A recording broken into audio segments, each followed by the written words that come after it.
G'day and welcome to the Ball Boys Fantasy Basketball Podcast. Today we're continuing our lineup projections for the Southeast Division. Let's go! Jordan open. Chicago with the lead. Bryant to Shaq. Not a game.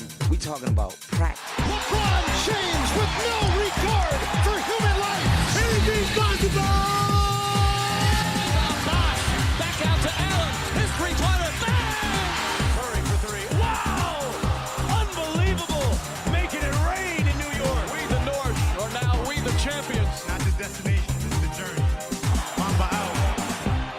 G'day and welcome again to the Ball Boys Fantasy Basketball Podcast. I'm your host, Mitch Casey, and you can find me on Twitter at BallBoysNBA and on Instagram at BallBoysFantasyBasketball. Coming at you again with part 2 of our lineup projections and minute projections podcast series. Today we're going to be going through the Southeast Division. In the last podcast we went through the Central Division in the Eastern Conference. So working our way through each of the teams here, guys. Recording this on the 17th of August, so hopefully I'm trying to pick out the teams that I don't think there's going to be any trades first, so that if there is anything I can catch it before I release these podcasts. But if there's anything changed between now and then, apologies, but I don't think there will be on these guys. So starting today with the Atlanta Hawks. So obviously these guys did make a big trade, one of the bigger trades in the offseason in bringing over to DeJounte Murray. So here's how I see the starting lineup going for them. I've got obviously Trae Young at point guard, DeJounte Murray starting at shooting guard, DeAndre Hunter at small forward, power forward John Collins, and at center Clint Capella. So I think all of these guys here should be getting, so Trae and DeJounte should still be getting their 34, 35 minutes per night. Based on what I've projected with these guys in the bench unit as well, there's not really someone who is going to be playing that backup point guard. So for me, this helps me in my projection for Trae Young and DeJounte Murray that they're going to be soaking up all of the point guard minutes on this roster, as well as a little bit of the shooting guard minutes as well. So to me, that helps me think that, okay, because there's no other backup talent, all you've really got there is Aaron Holiday. I don't think he's going to be a regular rotation minutes kind of guy. So I think that Trae Young, I think DeJounte Murray will have big stints at point guard. Obviously, probably more affects DeJounte Murray because when they're both on the court, I think Trae will probably have the ball the most. Maybe DeJounte handles it a little bit. Trae does a bit of the Steph Curry run-off screens kind of action. But I think it helps limit the damage we'll see to both those guys, especially in the assists column. I think DeJounte will still be hit a bit more when it comes to his assist numbers, but the good thing about DeJounte Murray is that he's got a lot of other stats on his side. So he's got the rebounds, which he's going to do well for his position. Elite steals guy. His field goal percentage is a lot better. So he's got a few more things going for him that don't rely on his points and assists. Whereas someone like a Trae Young, you take away just a little bit of that usage. You take away a bit of that role with the ball. It hurts him a lot more than it hurts DeJounte Murray. Now, I know we did our starting our best players available with Callum and I. Callum had him quite high. I'm pulling back a little bit on Trae. I think he is a first rounder just. And I wouldn't blame you if you didn't take him in the first round. I think he's right on the borderline. There's a few other guys, depending on how risk adverse you are with some of the injuries and players like Kyrie Irving. I think Trae Young is. I have him at pick 12 in my rankings, but I think you still know he's going to give you big points, threes, assists, free throw percentage. It's just how big, because he's going to get you 0 blocks. The steals are going to be at best 1 per game. The field goal percentage has improved. The turnovers will be really high. It's just about how big are his big booming categories to carry the deficiencies that he's got. And last year they were really, really big. I think that they'll still be good this year, but maybe just not quite as much, which just limits his value a little bit. So that's how I see those guys playing out. I still think DeJounte Murray he's a second round guy. I'm not too worried about him going back to being Spurs DeJounte Murray. I think he's gained a lot of confidence and well, right now he's throwing balls at people's heads and yelling and screaming over social media, but we won't get into that too much. But hopefully that just means he's a bit confident. Talking about the front court, if DeAndre Hunter is healthy, I think he'll be, pretty steady, 30 minutes per night. Lacks a bit of those peripheral stats, but I think he's still standard league relevant. The power forward and centers where it gets a bit interesting. Power forward, John Collins. There's something, I don't know, I think I'm a little down on John Collins this year. Something just doesn't feel right. There's been a lot of trade rumors, obviously, before the deadline last year. He was a big guy out there and, baited out there, but he's back on the roster. The fact that Gallinari got traded kind of means that I think that his minutes are still secure. I still think he'll be around that 29, 30 minutes a night. But we'll see. We'll see if he continues to sort of perform. I think DeJounte Murray hurts his usage a little bit. DeAndre Hunter being back healthy more regularly hurts his usage a little bit. So I'm not super keen on Collins this year, but he is an interesting one to watch in the preseason.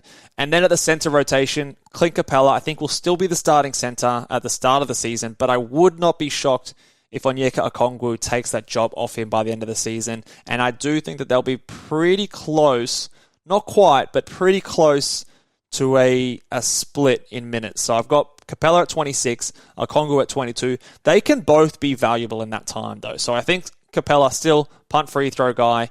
He's still someone that you can draft in that build. He's probably not going to be the safe Rudy Gobert light guy that we were hoping he would be last year, but he's still going to give you great rebounds, great blocks, great field goal percentage.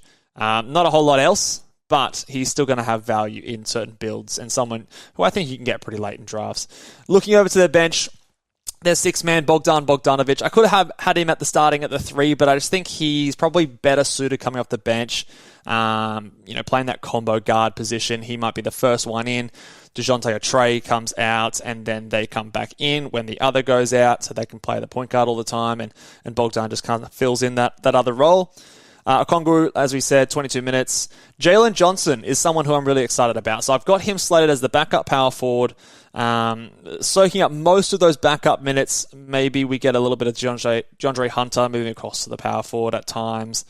So I've got him slated there at 15 minutes. I think he will be a regular rotation guy this year. So I think he's someone definitely in dynasty formats. If you haven't got him already, make sure you have a look, see if he's available, because I think he's going to be someone to keep an eye on in the future. And in deep leagues, he is a good per-minute producer. So if your league runs deep and you need some of these per-minute guys, he's definitely someone to have a look at. And any injury to John Collins, and we could be in for some serious value for Jalen Johnson. So keep an eye on him. And then to finish it off, AJ Griffin. And I do have Justin Holiday sneaking in there. Another team where I could have had a 9-man rotation and just cut Justin Holiday altogether. But I do think he'll still be in there, especially early in the season. You could even argue that maybe Griffin's not in there early in the season. But I do think that he fills a need. He's a great shooter, so that's always useful. So even though he's a rookie, I still think he can bring value to this team. They've got a bit invested in him, and there's not really anyone else on this roster that I think is very highly talented. So I do think that he gets at least some backup minutes. So obviously not too much to see with either of those guys for fantasy purposes. Let's move over to Charlotte Hornets. Now, obviously, without going too much into it, the Miles Bridges situation has created a lot of opportunity for some guys on this team. So let's go through their starting lineup. We've got LaMelo Ball. I'm very excited for LaMelo Ball. I think he's definitely a first-round player this year. His minutes should push up. I think he was like 32 or just over 32 minutes a night last year. I'm expecting him to go up to 34. I actually think he's going to get 35 minutes per night. There's just a lack of talent on this team, and I think LaMelo Ball is head and shoulders their best player right now, and he's over that rookie kind of gradual nonsense that's going on. So I think he's going to be getting all the minutes he can handle, basically. Terry Rozier, 34 minutes a night. Love him. He's always good value in drafts. He was great value last year. I think he's going to be great value again this year. Gordon Hayward, when he's there, he's going to be playing 28 to 30 minutes a night. This next guy, PJ Washington, he's someone I'm excited about. Last year, I liked him and I got burnt. But I think this year he's ready for a bounce back. He's going to benefit with Miles Bridges no longer being there. He was kind of playing exclusively at that power forward with a little bit of center minutes last year. He probably still plays most of his minutes at power forward, which is probably not the best for him, but it's still much better than the 22, 23 minutes he was getting last year. So I have him pushing up above 30 minutes a night. I think he will get some center minutes. As I've got Plumlee as my starting center still. That brings us to the bench, and probably the biggest one we will highlight is the Mark Williams. I don't have him starting. We might want him to start, and he might start. He might be there. Obviously, they drafted him highly. He was kind of always pegged to go there. Didn't like what I saw at Summer League. Their coach, who's their coach? Steve Clifford, he's got a reputation of not playing rookies. So whilst I think he'll be in the rotation, he'll get decent backup minutes, I don't expect him to come in straight away and start over Plumlee. So I think that between Plumlee and Mark Williams and PJ Washington, they all kind of have a little bit of a run at the center. PJ might make them go a bit smaller a little bit. So I don't think at this stage, it's very early and preseason can change my mind, but I don't think that Mark Williams is someone that we worry about drafting. He's definitely a watch list guy. If in the preseason he comes out and he's, really challenging Plumlee for that starting role, he looks great in preseason, we get some kind of confirmation or at least hint that he's going to be starting straight away or at least close to it, then he is someone that we can take a flyer on because he does have that good permanent, upside. But at this stage, I'm doubtful that that's the case. So there are a few other guys that I think I'd rather target later in drafts. Just to go through their full bench, Kelly Oubre, he's going to be their sixth man, 27 minutes a night. That's with everyone healthy. When Gordon Hayward inevitably gets hurt, he's going to be pushed up over 30 minutes a night. So definitely someone who can probably be drafted in most leagues. Cody Martin's there, 24 minutes a night, whatever. And then James Bouknight, our boy, James Bouknight, I'm projecting to get some minutes. So most of you know my feelings on James Bouknight. Not too excited about his fantasy profile. He's a chucker kind of guy, inefficient scorer, not a whole lot else on defense, not a whole lot else on rebounds. The assists might be there. Maybe he plays a little bit of backup point guard-ish. But again, like the Hawks situation, I think Rozier and LaMelo Ball are basically going to soak up all the minutes at point guard this year. So there's not really anyone else that I think that they can trust handling the ball for long stretches, anything meaningful in NBA minutes. So I'm not expecting James Bouknight to do a whole lot to excite us. But for those who have been holding on to him last year, you might get to see him a little bit more this year. So that's a 9-man rotation. You could see someone like a JT Thor, Jalen McDaniels, Kai Jones enter the rotation as that 10th guy. I'm not sure. I'm not sure how it's all going to shake out. I guess it depends on how much. Well, obviously they're going to get in there when someone like a Gordon Hayward goes down, but when everyone's healthy, it might be difficult to see that at this stage. If I would tip JT Thor as the guy who I would push at the front of that queue of those guys, and probably the one that I'm more excited about from a fantasy point of view, but none of them really, I think, are going to trouble standard or even 14-team leagues this season. So we'll see how that all turns out, but very excited for the guards, LaMelo Ball, Terry Rozier, and PJ Washington is the other guy that I'm paying very close attention to from the Hornets. All right, let's go to the Miami Heat. Man, this Heat roster, I feel like it's like bad.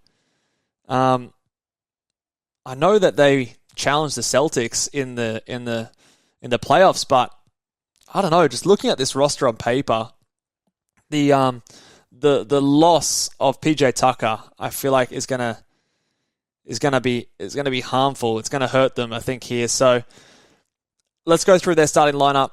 Kyle Lowry, I've got as a starting point guard. At shooting guard, I've got Max Strus. Not 100% on that one. It could be Tyler Hero. It could be Oladipo. It could be Gabe Vincent. Could be Duncan Robinson. That one's really up for debate. At this stage, I've got Strus there. I don't think it really matters, to be honest. I don't think it changes much for fantasy purposes. Jimmy Butler, obviously starting. I've got him starting at small forward. Caleb Martin at power forward. This is where it looked like you start with Caleb Martin and Max Strus and a old Kyle Lowry as your starting five, and then Jimmy Butler's not a spring chicken either. Like this team, I don't know. There's something about this team that I just feel like they're an injury or two away from really, really lacking some depth. I feel like they're quite thin at a few different spots on this team. So interesting to see if they make any moves between now at the time of recording and the season starting, or as the season gets along. We'll see. But that's the starting five there. I think really on this roster, you're only really looking at Bam and Jimmy and then Kyle Lowry.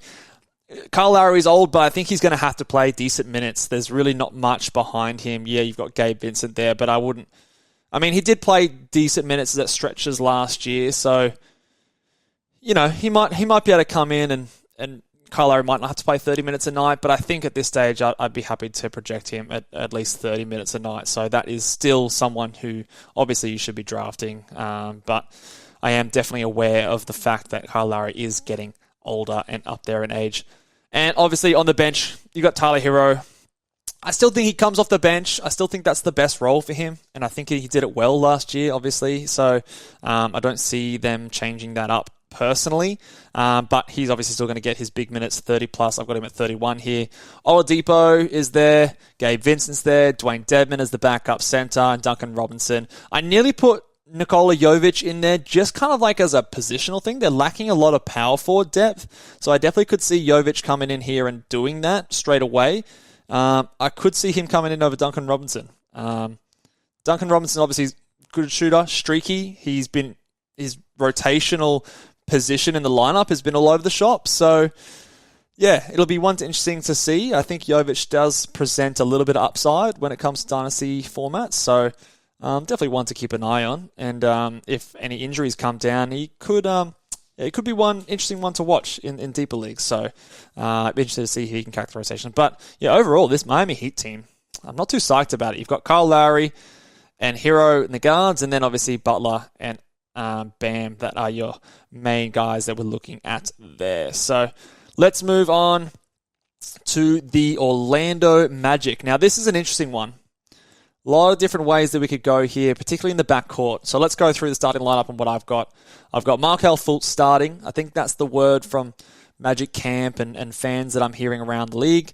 Suggs I've got at the 2, and then the front court I think is pretty locked in. Franz Wagner, Paolo Banchero, and Wendell Carter Jr. So let's start with the backcourt. Obviously, the one that misses out there is Cole Anthony, and I think also Gary Harris. There's a bit of noise that maybe Gary Harris starts over Suggs. I don't know about that. I feel like Suggs, whilst he had a horrendous shooting season last year, he's a really good defender. I think the fact that this team has a guy like Paolo stepping in to take that lead offensive role, there's obviously less pressure on Suggs. Fultz is back healthy. Franz is another year older. Suggs is another year older and more experienced in the NBA. I think that they should definitely... I definitely would be starting him, and I think that they will. They invested quite highly in him, obviously pick 5 in the draft last year, so I do think that he'll start. But there is a little bit of a one to watch just to... it's not a lock by any means, so definitely be paying attention to that one in preseason. But at this stage, I do have Suggs starting, but not quite getting 30 minutes tonight. So I think he, Fultz, Cole Anthony, all kind of steal a little bit of minutes away from each other, which does cap their fantasy upside. So definitely they're all kind of late round guys. Nothing really should be nothing before pick 100. Later, last few rounds is sort of where we're looking at those guys there. The front court, this is where we can get a bit excited. I want to talk about Wendell Carter Jr. because last year, Callum's guy, not as much my guy, but kind of my guy. Mo Bamba was the talk of the town in preseason. Obviously, they talked about him starting next to Wendell Carter. They did it at the start of the season, but then as the season went along, that experiment it failed. It didn't really work. Mo Bamba, he's not a power forward. He's not someone who can guard in space. I think he's going to be strictly the backup center this year. and which would allow Wendell Carter. I've got him at 30 minutes a night this year. It could even be more, but I'm excited to see what Wendell Carter can do this year. You saw, if you look at the splits at the end of last season, he started to put up like 18 and 10, 2.5 assists. The blocks were down, but maybe they can get back up to close to that 1 per game. He's hitting threes a little bit more now, so he is someone, you have to be mindful of the free throw percentage, but he definitely is someone that I'm quite excited about, and I think he can bring a lot of value in drafts. So I like Wendell Carter Jr. this year. I've liked him for many years, but I think finally this is going to be the year that we see maybe not all the potential that we would have hoped, but some of that potential realized. And obviously, Franz Wagner, Paolo Banchero, they're going to be your main two guys in this team from an offensive point of view. Paolo, I go backwards and forwards on Paolo. He's obviously the number one pick. I've got him here at 33 minutes a night. He played 33 minutes a night in college, so I think the minutes are going to come. They're going to be fine. I'm a little worried about the threes, steals, blocks. Are they going to be there in enough to support the rest of his value in the points, rebounds, and assists, which I think will be there?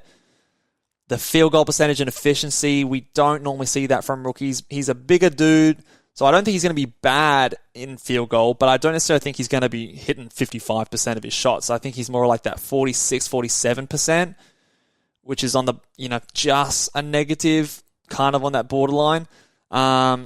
So there is a risk of him being overdrafted just based on hype. I see him, he's going to be a top 100 guy in my eyes, but I don't know if I see top 50 or 60 with him. So he's somewhere between 60 and 100 to me is sort of where I'm thinking of Paolo Banchero. I'd want to get him at a bit of a discount. I'm not sure I'm going to be able to do that this year.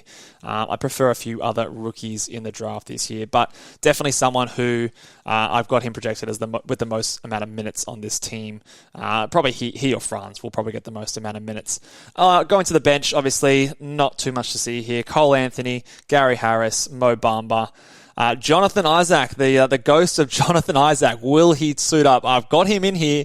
If he is there, they're going to bring him along slowly, surely. He's missed 2 years of basketball.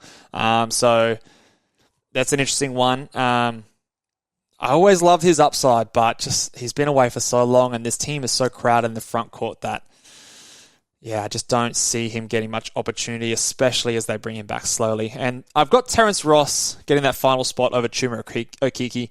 I could flip it, but I think Ross's shooting just helps this team a little bit more. They still lack a lot of that. And Okeke's not someone that they really need to pump minutes into. When Isaac is missing time, Okeke will step in and take that role. But he is someone that probably you might be surprised to see leave out of the rotation on a regular basis. But, you could flip those, but in fantasy purposes, it won't be very relevant. Mo Bamba, can he be relevant 18 minutes a night?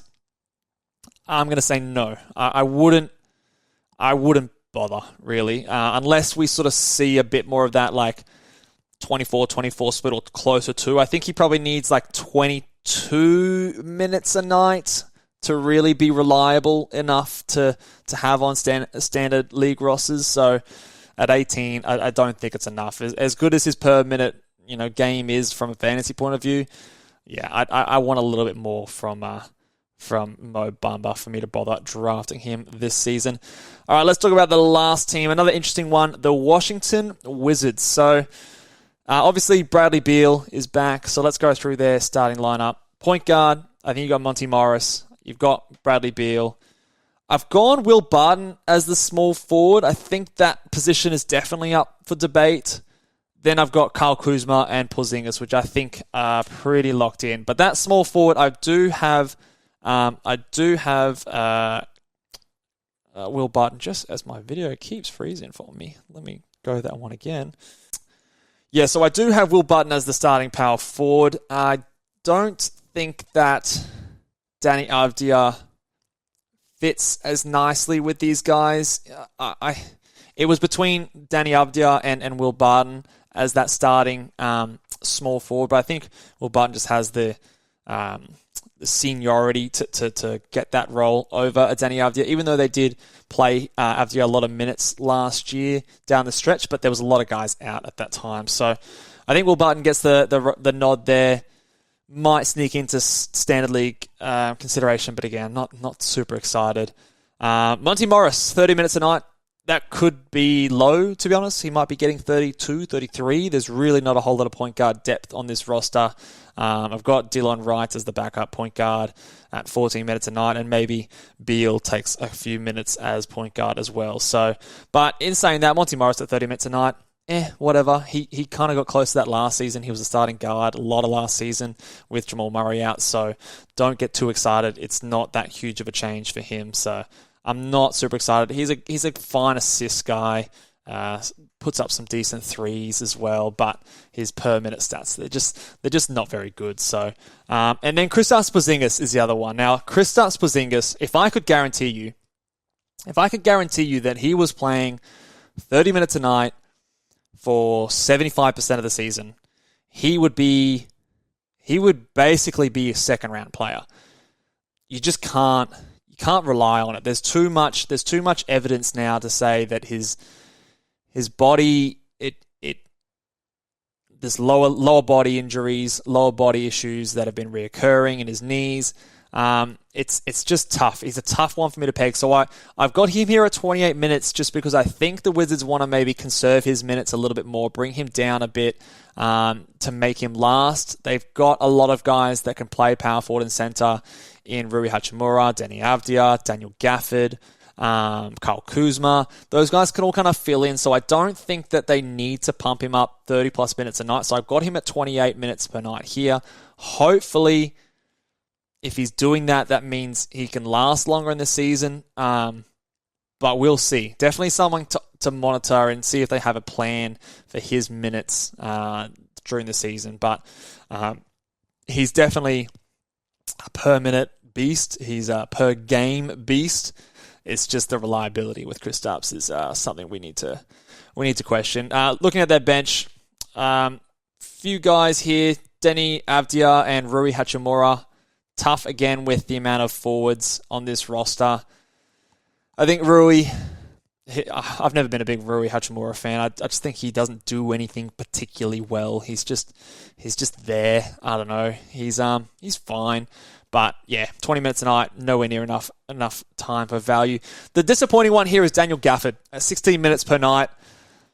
Just with the amount of forwards on this roster that I think that they're going to want to give time to, I just don't think he's going to get enough time. I would have loved Kristaps to be playing the power forward and for Gafford to be playing at center, but I just think that they're going to want to play Kuzma. They're going to want to play Rui. They're going to want to play Deni Avdija. They're just not going to be able to play Kristaps at the 4 and Gafford next to him at the 5. So, unfortunately to me, I think that it means that he's 16 minutes not worthy of a roster spot. Again, similar to someone like a Mo Bamba that we just talked about for Orlando Magic, if he gets 22, 24 minutes a night, fantasy, standard league relevant. Blocks, field goal percentage, rebounds, all those classic big man stats that you can get in low minutes. He can do that, absolutely. The blocks especially. So if I'm low on this, if there's a bit of rumblings in the start of the preseason, he could definitely rise up and be someone you can take a flyer on. If I'm correct on this, then it means he's not standard league relevant. And Delon Wright and Corey Kispert, who cares? They're not really doing anything. Even if they were getting 30 minutes a night, Delon Wright maybe, Corey Kispert threes. That's all he's going to give you. So nothing to get excited about there. And the only thing I will mention, I've left Johnny Davis off the roster of this guy, of the Wizards rotation here. I just don't think, I wasn't impressed with what I saw in Summer League. And I just think that, I think this team's going to be trying to make the play-in. Maybe he gets some minutes when they inevitably don't, but to start the season and when we're drafting, we're kind of thinking about that first half of the season. He's just not going to be there enough, and I just don't think he's getting regular rotation minutes when someone like a Delon Wright probably gets the nod ahead of him. But if that could flip, it could be Wright on the out and then Davis in. But I'm going to give the edge to Delon at this stage, just with the Wizards taking it a little bit slower on him, and with his performance in Summer League, I don't think he's necessarily won that battle so far. So that will do it today, guys.